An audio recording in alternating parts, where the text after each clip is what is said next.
Deus, graça e paz. Quantos amam o Senhor, diga amém. Quem veio passear diz glória a Deus. Amém, meu irmão, veio passear, né? Isso é brincadeira boba, irmão, de pregador, mas isso é o que faço comigo não, bobo. Irmãos, mas é muito bom estar aqui nessa noite, rever os irmãos, ser servida por minha maninha, que hoje fez uma carne daquele jeito.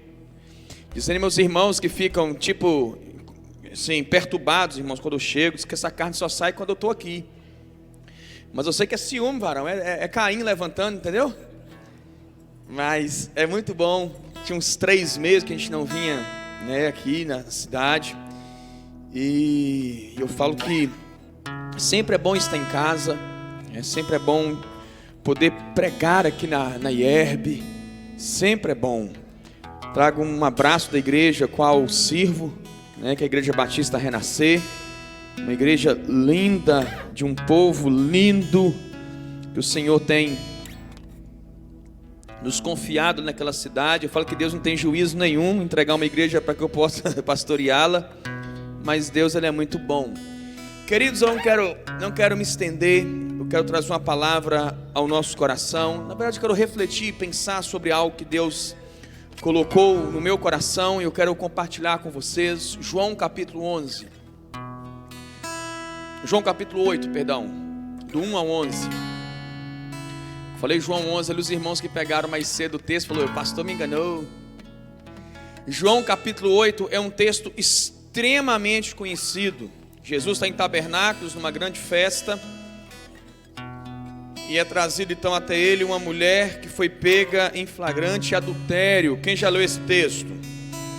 Eu não sei qual é o hábito da igreja, né? Se for colocar sobre os seus pés quando ler a palavra, pode colocar, ficar à vontade. Se não, pode ficar sentado, não tem problema.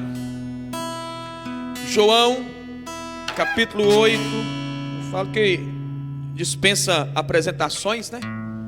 Todo mundo já conhece, sabe que eu sou filho de seu João e Dona Nil, irmão do pastor Gilson, Dona Maria. Dona Maria dançando aqui, foi muito bacana. Foi muito bacana ver minha irmã dançando, e o bom que tá filmando. Que cena, varão, meu Deus. Mas amém. Meu cunhado estava ali, não está mais não, mas estava ali meu cunhadão. Eu queria ver meu cunhado dançando aqui, gente. Na próxima vez que eu conseguir trazer meu cunhado para dançar aqui, me convida para o culto que eu venho, Marcelo. Pô, só os homens aqui, só o varão dançando, pensou? Isso é bênção de Deus. João capítulo 8, quem encontrou diz amém. Quem não encontrou, diga espera, pastor. Que bom, todos encontraram. Fala assim: mas Jesus veio para o Monte das Oliveiras. De manhã cedo apareceu de novo no templo, e todo o povo se reuniu em volta dele e se assentou para ele os ensinar. Para ele o quê?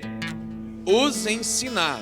Então Jesus ele sobe ao monte, ele desce depois da festa do tabernáculo, 7 dias de festa.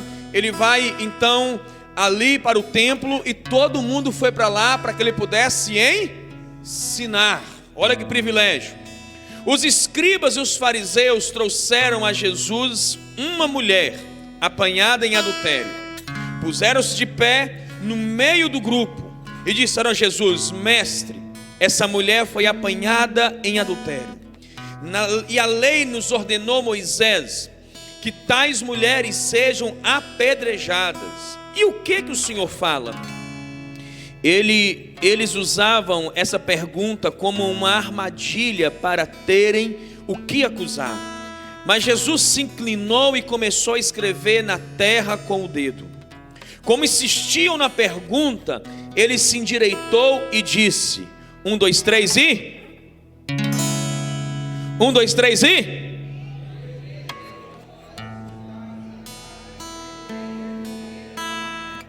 Lá de novo, 1, 2, 3 e... aquele que dentre vós estiver sem pecado, seja o primeiro a tirar uma pedra. Inclinando-se novamente, escreveu na terra. Quando ouviram isso, foram se retirando um a um, a começar pelos mais velhos, até que ficou só Jesus e a mulher no meio onde estava. Jesus endireitou-se e disse: mulher, onde estão eles? Ninguém te condenou? Respondeu ela: ninguém, Senhor. Disse Jesus: nem eu também te condeno. Vá e não peques mais. Só feche seus olhos.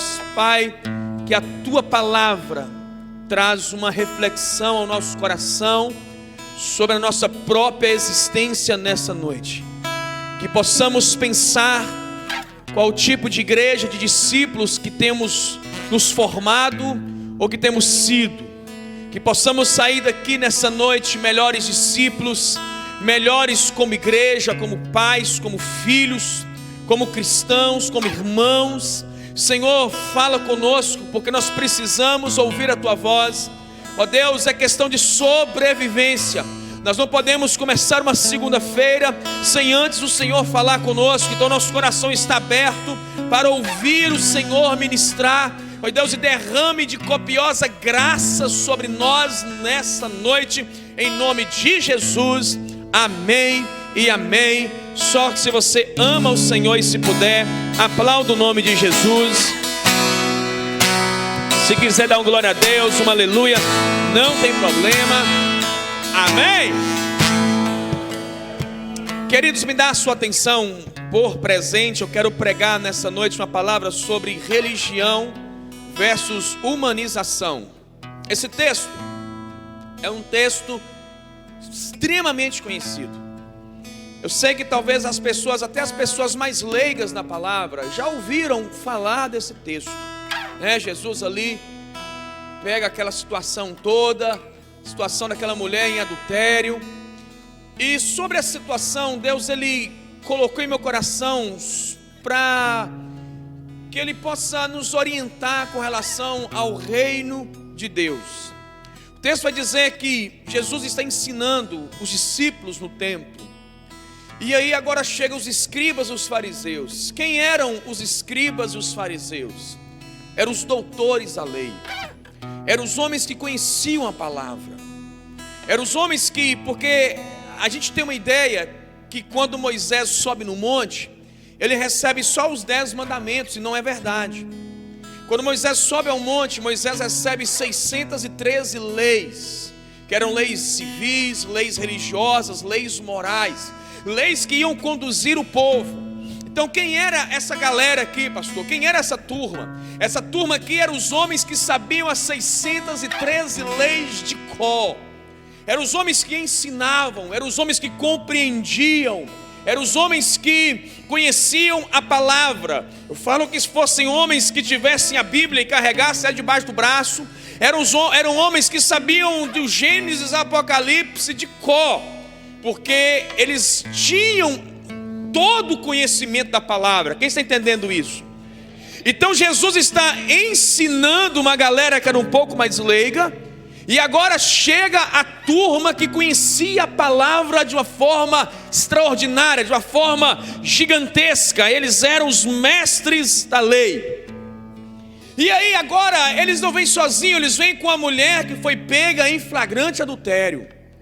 Não foi uma mulher que disseram assim: olha Jesus, estão dizendo que essa mulher traiu o marido. Não era assim. Foi uma mulher que talvez o marido desconfiou, e agora ele preparou uma situação e pegou a mulher no fraga. Pegou a mulher ali no ato, no crime do negócio. E agora pega aquela mulher agora e leva até Jesus. Jesus está no templo. Pensa comigo, agora pega aquela mulher pecadora, na ideia daqueles homens, pega em flagrante adultério e joga ela aos pés de Jesus. Joga ela onde? Aos pés de Jesus. Os escribas viram para Jesus e dizem: Jesus, na lei de Moisés há uma ordem, que se for pega em flagrante adultério, tem que apedrejar. E segundo a lei judaica, o primeiro que lançava a pedra foi o homem que recebeu o chifre. Ele era o primeiro a dar a pedrada. Você imagina a força daquela pedrada, varão. Aleluia, meu Deus, misericórdia, né? Ele era o primeiro da pedrada. Ele era o primeiro, porque ele tinha direito disso. E a Bíblia diz então que aquela mulher está lançada aos pés de Jesus. Os discípulos agora estão vendo aquilo ali, sendo agora confrontados também juntamente com Jesus. Está ali também agora aqueles homens leigos que estavam ali aprendendo de Jesus sobre amor, sobre cuidado, sobre paixão, sobre evangelho. E agora chega alguém e lança aquela mulher e diz: agora ela tem que morrer. Jesus fica calado. Jesus não responde nada para eles. Eles queriam uma resposta. O texto vai dizer que aquela pergunta ela era capciosa, era uma armadilha contra Jesus. Jesus está calado. Jesus continua calado, mas agora Jesus começa a escrever no chão. Ou seja, Jesus está dizendo assim: olha, o problema dela não importa. Ou seja, vocês vieram me questionar sobre algo, problemas seus. Faça o que a lei manda fazer. Faço o que a lei ordena fazer. Ou seja, eu estou calado em relação a essa situação. Só que aí ele começa a escrever no chão. Pastor, o que Jesus escreve no chão? Eu não tenho nem ideia. Não sei o que Jesus escreveu no chão. Eu só sei que quando Jesus levanta a cabeça, ele faz uma pergunta para eles: quem dentre vós que estiver sem pecado, que atire a primeira pedra. Ou seja, ele está dizendo: se vocês têm moral suficiente para matar a pecadora, mate. Se vocês têm moral para poder jogar pedra nela, faça. Jesus não disse para não fazer. Jesus não disse que eles não deveriam fazer. Só que me chama a atenção no texto é que, imagine comigo a cena: Jesus no templo, a pecadora lançada aos seus pés e os santos com as pedras nas mãos. A pecadora lançada aos seus pés e os santos com as pedras nas mãos. E deveria ser completamente ao contrário: a igreja lançada aos seus pés e os pecadores com as pedras nas mãos. Aqui inverte algo que me faz pensar sobre a igreja, sobre pessoas que deveriam estar aos pés de Jesus, mas que estão com pedras violentas em suas mãos, para lançar todo o seu ódio contra um semelhante que talvez praticou algo que foi pego em flagrante, mas que ele acha superior a ele só porque os seus pecados estão em oculto. Nós vemos uma diferença violenta: o pecador aos pés e a igreja querendo matar, querendo dizer: olha, errou, tem que matar, errou, tem que apedrejar. Ou seja, não tem desculpa, não tem uma segunda chance, não tem. E hoje nós deparamos com algo violento. Pastor, o que?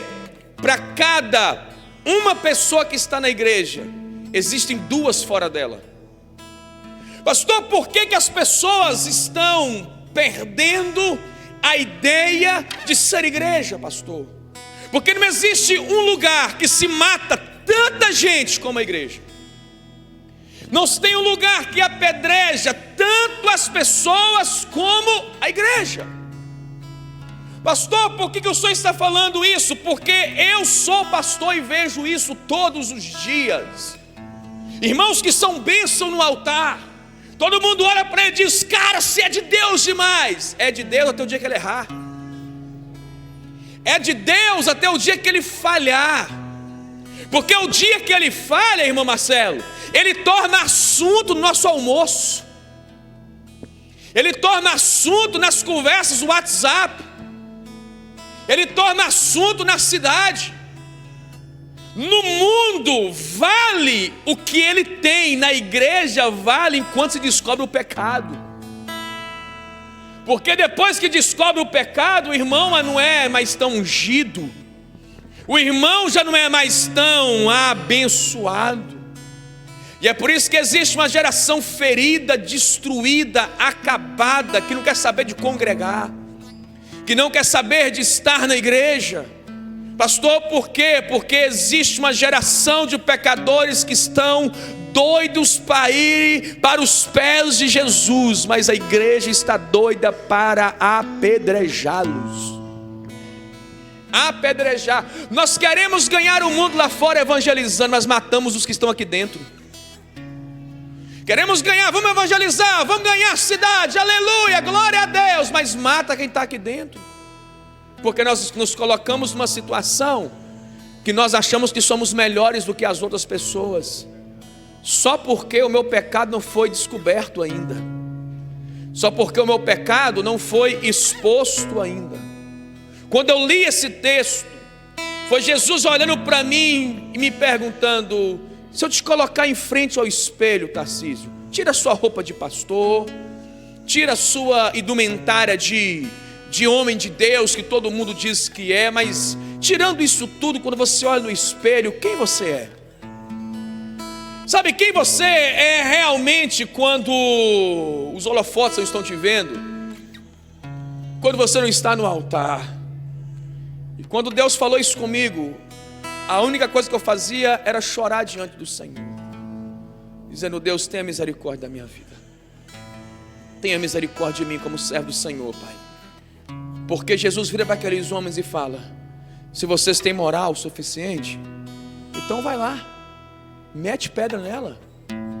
Jesus estava pegando um espelho e colocando na frente deles, dizendo: vocês têm moral? Vocês são bons o suficiente? Então olha aqui para vocês. E depois que vocês olharem para dentro de vocês, vocês podem exterminar a irmã, podem matar essa desgraçada pecadora, se vocês tiverem moral para fazer isso. O texto vai dizer então que aqueles homens começam a olhar para aquela ação, e Jesus estava ensinando. E ele continua ensinando com aquela situação. Jesus vira e diz: vai lá, faça isso. Ou seja, Jesus estava dizendo para eles assim: olha, qual a diferença entre você que peca em oculto e essa irmã que pecou para todo mundo enxergar? Porque vários pecados que nós condenamos no altar, nós praticamos ele escondido. Vários pecados que nós dizemos que não pode fazer, nós cometemos eles quando ninguém está enxergando. Vários deles. Jesus está dizendo: qual é a diferença? A diferença foi porque ela foi pega em adultério? A diferença foi porque ela foi pega no pecado? Mas qual a diferença entre o pecado exposto e o pecado não exposto? Qual a diferença entre o pecado oculto e o pecado revelado? Porque estava dizendo: Deus está em Salmos 15, verso 3: os olhos de Deus estão sobre toda a terra, contemplando os bons e os maus. Você acha que a sua aparência chama a atenção de Deus? Você acha que a forma com que você levanta suas mãos chama a atenção de Deus? Você acha que a forma com que você dá uma aleluia na igreja chama a atenção de Deus? Que não chama. Deus sonda corações e pensamentos. O nosso teatro não chama a atenção de Deus. O nosso teatro não engana a Deus. Pode enganar o homem, pode enganar o pastor que é limitado, pode enganar o líder de célula, mas Deus conhece o seu coração. Deus conhece o que ninguém conhece. Deus te conhece. Eu fui pregar esse dia numa igreja e falei: Deus lê até as suas mensagens do WhatsApp. O celular da menina caiu na hora. Eu tive que rir na hora. Ela tomou um susto, varão. Eu falei: Deus lê as suas mensagens de WhatsApp. Ela estava assim: sério, pastor? Eu falei: sério. Deus vê até os nudes que você manda. Deus lê cada mensagem que está lá. Só que aí a gente tem uma ideia: o que? Ninguém viu, ninguém expôs. Aí na ideia de ninguém expor, nós achamos que somos melhores do que as outras pessoas. Jesus queria saber sobre aqueles homens, era algo muito importante. Se depois da religião que eles praticavam, existia ser humano dentro deles. Está dizendo, olha, vocês são escribas, vocês são entendedores da lei? Somos. Mas existe um ser humano aí dentro capaz de querer matar o outro porque o outro errou? Existe amor no que você serve porque vocês querem matar alguém que errou? Existe humanidade, ou será que a religião tem roubado a nossa humanidade? Será que a fé que nós professamos tem deixado a gente menos humano? Tem deixado a gente arrogante, prepotente, vaidoso? Ou será que a fé cristã que nós professamos hoje me tornou um ser humano diferente? Me tornou um jovem diferente? Fui fazer uma visita a um jovem da igreja e falou: pastor, eu quero ser enviado para as nações, pastor. Eu quero ser enviado. Eu fui à casa dele, vai dizer para a mãe dele que eu queria ser missionário. Ele falou: pastor, esse menino nem me respeita. Eu falei para ele, falei: cara, você quer ir para as nações, eu respeito a sua mãe. Que religião é essa? Que fé é essa? Que tem roubado nós como seres humanos, irmãos. Sabe, talvez você não consiga entender algo. A igreja do Brasil, católica e evangélica, arrecada 60 milhões de reais por dia. É muito dinheiro? É muito dinheiro? Muito dinheiro. 60 milhões de reais por dia. Cadê o dinheiro da igreja do Brasil, gente? Aonde está o dinheiro da igreja do Brasil? Passamos pelo outro e fingimos que ele nem existe. Passamos por um, passamos por outro e achamos que eles são insignificantes. Ou seja, a religião tem roubado a nossa humanidade. Matamos em nome da fé, matamos em nome de Deus, matamos pessoas todos os dias. Posso fazer uma pergunta? Olha do seu lado e quantas pessoas que frequentavam a igreja não frequentam mais, que vinham à igreja e não vêm mais. Pastor, por quê? Porque em um momento da vida eles erraram. Pessoas que tocaram no ministério, pessoas que intercediam, pessoas que eram bênção. Mas aí, cara, o cara errou. Mas aí a pessoa falhou. E aí, pastor, o que nós fazemos? Nós pegamos pedras e matamos pessoas. Quantos pastores estão mortos hoje? Quantos homens de Deus estão mortos hoje? Porque a igreja mata. Ah, pastor, o senhor é uma bênção. Sou até o dia que eu errar. Sou até o dia que eu falhar. Porque o dia que eu falhar, a igreja santa carrega pedra. A igreja santa quer matar. A religiosidade deles não mudou o ser humano deles. E isso, meu irmão, não é evangelho. O evangelho não é religião. O evangelho é humanização. É você olhar para o irmão e vê-lo como irmão. É você olhar para o seu pastor e vê-lo como um homem. Nós não somos super-heróis, nós não somos de aço. Olha por que semana passada mais um pastor suicidou.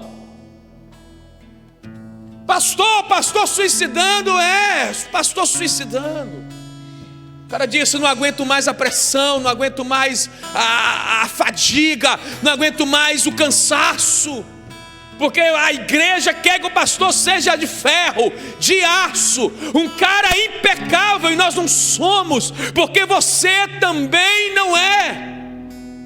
Sabe, a igreja contemporânea, a igreja religiosa, ela precisa trazer traços de humanização dentro dela. Sabe, homens e mulheres que têm destruído, irmãos, e eu tenho aprendido algo com o Senhor, que pedra não combina com discípulo.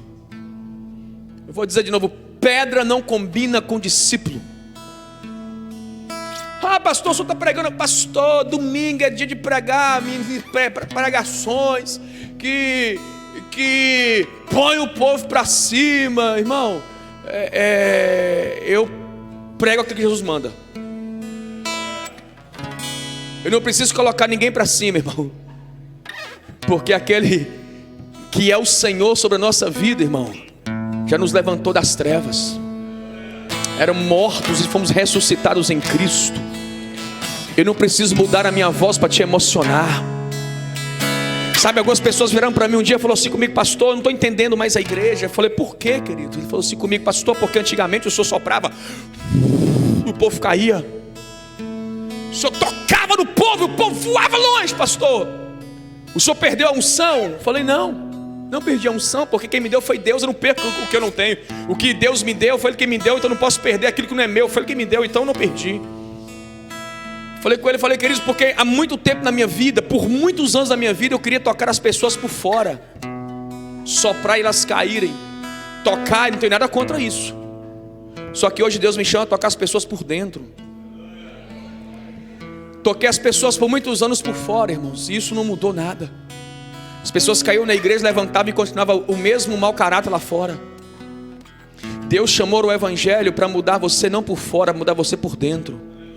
E quando Deus te pegar por dentro, nada lá fora vai mudar o que está dentro de você, irmão. Aleluia.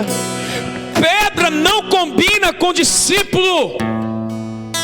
Sabe, nós somos discípulos do Senhor e pedra não combina conosco. E é por isso que muitos que estão na igreja não entendem o que é ser igreja. Muitos que dizem que são da nossa fé não nos representam, irmãos. Eu vi esses dias uma moça que é do candomblé, e que ela estava indo fazer o ritual de candomblé no Rio de Janeiro. Você quem viu essa reportagem? E aí ela encontrou com os irmãos vindo do culto. Os irmãos bateram nela, bateram na mulher. Deu a maior confusão. Depois pesquisa aí se você não viu, se você não viu a entrevista. Falei: que cristianismo é esse que não consegue respeitar o que o outro entendeu que é verdade para ele, até que a verdade de Cristo realmente possa alcançar o coração dela? Nós precisamos entender o que a religião tem feito conosco, o Deus que você serve, a igreja que você congrega, o que isso tem gerado em você, o que isso tem gerado sobre a sua vida. Eu não consigo imaginar um Jesus saindo nas ruas e apedrejando as pessoas porque eles pensam diferente dele. Eu não consigo imaginar um Jesus, irmãos, que destrói, que bate, que vai espancar pessoas porque eles não concordavam com ele, porque eles não eram na igreja dele. Eu não consigo imaginar. Eu consigo imaginar um Jesus que era abrigo para quem não tinha abrigo, irmão. Um Jesus que era amor para aqueles que nunca viveram amor na vida dele, irmão. E o vá e não peques mais é só uma consequência de quê, pastor? Do amor de Jesus que alcançou o coração daquela mulher, varão. Do amor de Jesus, irmão. Porque quando Jesus vira e fala assim: quem dentre vós não tiver pecados, que atire a primeira. Quem lá não tinha pecado? Só ele. Só Jesus que não tinha pecado. Ele estava dizendo: olha, mulher, eu sou o único que pode te apedrejar, só que eu vou te amar. Em vez de te matar, eu vou te amar. E o amor de Jesus fez aquela mulher ir e não pecar mais. Cara, tire as pedras da sua mão em nome de Jesus. Quer saber o quanto que nós matamos e apedrejamos um ao outro? Vai para as redes sociais. Você nunca viu um católico brigando com outro católico na rede social? Você nunca viu um espírita brigando com outro espírita na rede social? Agora, e nós? E nós? Deixa alguém postar algo que você não concorda, aí vem a sessão do apedrejamento. Herege, você não é de Deus, o evangelho não sei o que. Irmão, não vai longe não. Deixa alguém postar no grupo da igreja o que você não concorda.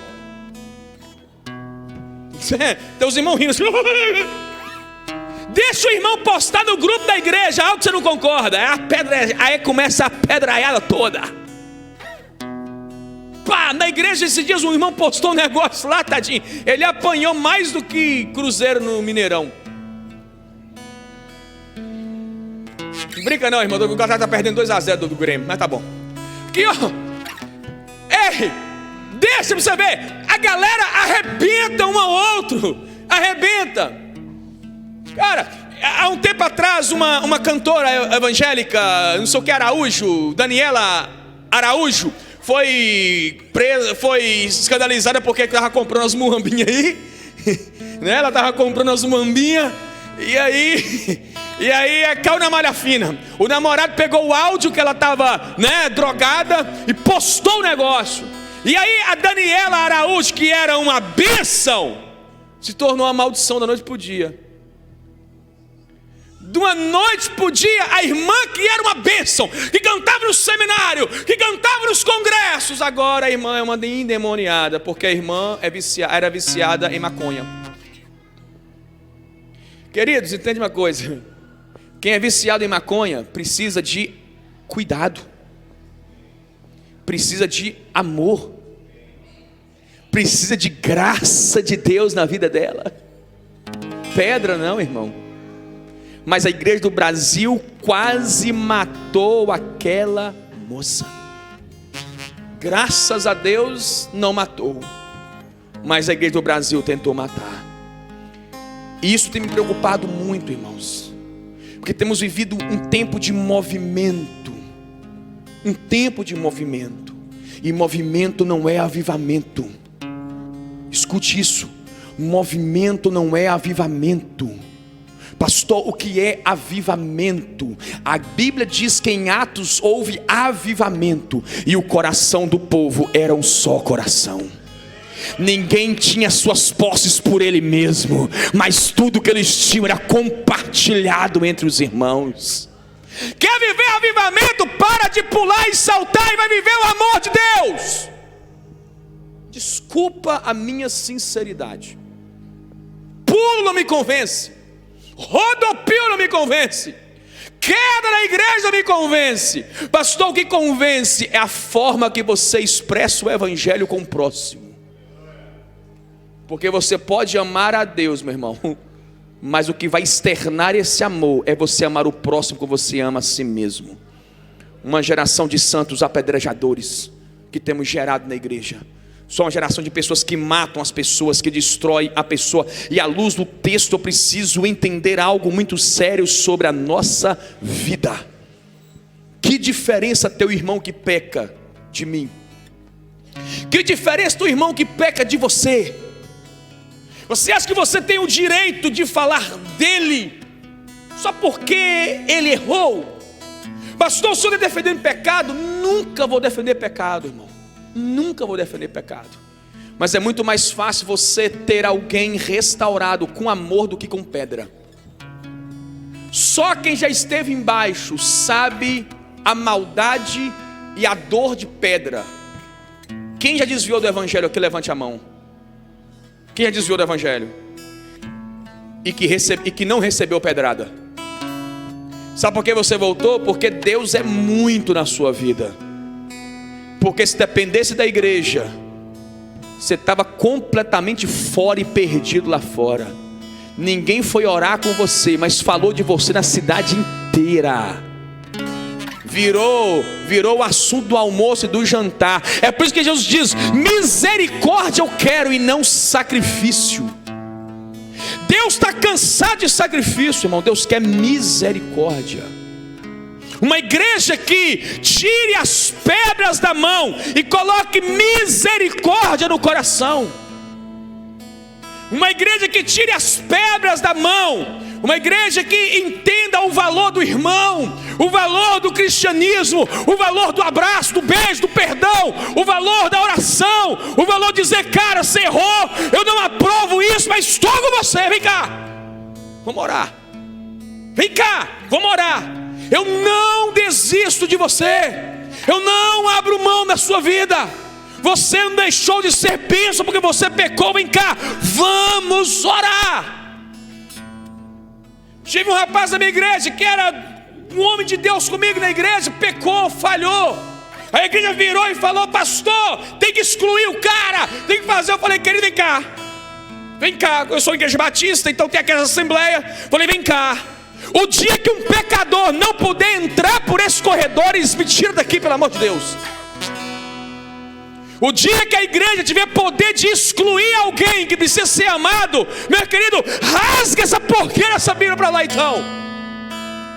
Porque a igreja foi chamada para viver o amor, querido, para viver o perdão, para viver a restauração, para viver a cumplicidade, para dizer: você não é perfeito, eu também não sou, então vamos embora remar.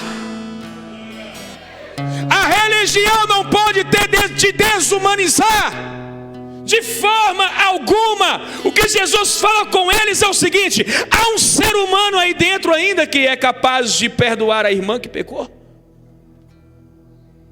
Há um ser humano aí dentro? Essa foi a pergunta de Jesus. E sabe o que me assusta? É quando Jesus olha para os fariseus, olha para os escribas e faz esse questionamento a eles. Jesus encontra humanidade neles. Pastor, por quê? Porque eles vão largando as pedras e vão embora. Até nos escribas e fariseus Jesus encontrou humanidade. E talvez na igreja Jesus não tenha encontrado humanidade. Se Jesus te fizer essa pergunta hoje: ainda há um ser humano dentro de você? Ainda há alguém que se importa com o perdido? Porque eu sei que você que está aqui nessa noite e que é da igreja sabe de muitas pessoas que passaram por essa igreja que não está aqui mais, e que você precisa ser instrumento de Deus para dizer: vem cá, cara, eu quero te amar, eu quero cuidar de você, eu quero poder colocar o óleo, eu quero poder colocar o vinho nas suas feridas, colocar em cima da cavalgadura e dizer: vem comigo, eu vou te colocar em um lugar seguro. Está precisando levantar uma geração, irmãos, de igreja que não seja talvez tão poderosas, mas que entendam o valor do perdão, da cura, que tiram as pedras das suas mãos e que coloque amor no seu coração.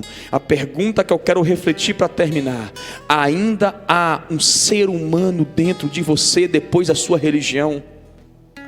Ainda há um ser humano aí dentro? Ainda há alguém que se compadece do outro? Ainda há um ser humano depois que você abraçou a fé que você abraçou? Ainda há um ser humano aí dentro? Quando Carlos Chagas olhar para IERB, será que ela vai ver uma comunidade de pessoas cristãs que realmente amam o Senhor, ou vai ver uma comunidade de pessoas que simplesmente apedrejam outras pessoas? Pessoas que se matam aqui dentro, pessoas que se gladiam aqui dentro, pessoas que destroem as outras pessoas aqui dentro, pessoas que falam mal do outro aqui dentro, pessoas que querem ver o outro destruído, pessoas que não querem ver o outro somando, não querem ver o outro crescendo. O ministério quem toca sou eu, quem intercede sou eu, quem faz isso sou eu. Que eles entendem uma coisa: o Senhor é o dono de todas as coisas. Há um ser humano dentro de você. É essa a resposta que interessa para Jesus hoje. Jesus viu um ser humano ainda dentro daqueles homens que eram tidos como os piores homens da época, eram escribas e fariseus. E a pergunta para IERB é: depois que você veio para a igreja, você é mais humano ou você é menos humano? Você é mais fuxiqueiro ou você é menos fuxiqueiro? Você deseja os outros bem ou você deixou isso? Talvez nessa noite é noite de você olhar para dentro de você e saber o porquê que você acha que você tem o direito de falar das outras pessoas. O porquê que você tem o direito de achar que você pode matar as pessoas. Pastor, mas eu não jogo pedras nela. Pior, palavras doem mais do que pedra. Calúnia dói muito mais do que pedrada. Tem irmãs que chegam para mim e falam assim: pastor, deixa eu falar, não é fuxico não, pastor, é para o senhor me ajudar a orar por fulano de tal. Aí conta a vida toda da pessoa. Fala: irmã, vai lá orar com ela, vai lá estender as mãos. As pessoas não são descartáveis, irmãos. A igreja precisa entender isso. As pessoas não são descartáveis. Todos nós temos um valor poderoso na presença do Senhor, irmãos. Desde os irmãos mais simples que estão aqui, dos irmãos talvez que são mais empoderados, não importa, todos nós temos o mesmo valor para Deus. Talvez você fale assim: pastor, mas o irmão pecou. Cara, e você não peca todos os dias escondido? Você não peca todos os dias ali, guardado, escondido, irmão. Ainda há um ser humano dentro de você. A minha pergunta nessa noite, para a gente terminar, é: quem é você nessa história? Você é o pecador que está aos pés de Jesus? Ou você é o santo que está com as pedras nas mãos?